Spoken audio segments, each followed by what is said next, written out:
Well, September jobs report blew past expectations, but even with huge gains, the ongoing strikes took a bite out of numbers. Here with the latest is our very own Alexandra Canal. Hey, Ali.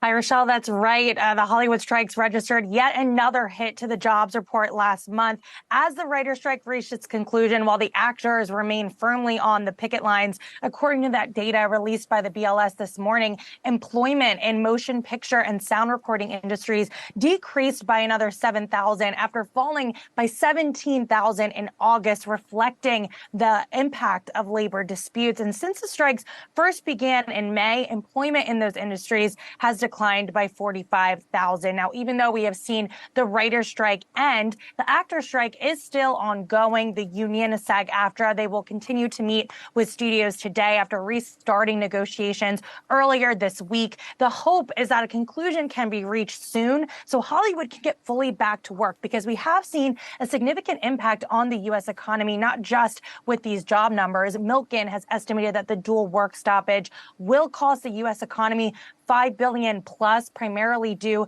to those lost wages. And we know that just beyond Hollywood, there are strikes in other industries, like the auto workers, for example. We did not see the UAW strikes be mentioned in this report, but that doesn't mean that we won't see that strike activity reflected in future jobs reports. Remember that the writers' strike started in May. We didn't see that hit until August. So likely more pain to come as these strikes present yet another challenge to this labor market, despite that blowout jobs figure that we did see earlier today.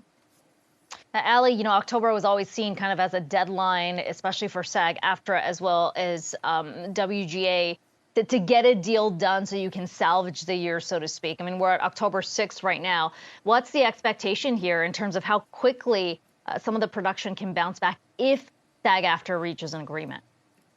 I think we're still going to have to wait until 2024 to really see a lot of our favorite shows come back, to really see the box office return. We've already seen that impact happen so far. If you just take a look at some of the top movies that were supposed to come out in the fall, that Dune sequel from Warner Brothers that was highly anticipated, that was pushed into 2024. So even though it's definitely a good sign that we're seeing writers come back to work, we still need the actors as well to get some of those scripted series up. That being said, we have seen those talk shows, the late night television return, or they are going to return over the next few weeks. So I think once we see the actors get back on board, it will be pretty quickly that we'll see some return and activity there. But it's still going to take some time to get people back to their jobs. But hopefully by early to mid 2024, we start to get a little bit back to normal, because I know I'm missing some of my favorite shows, and I don't want to have to wait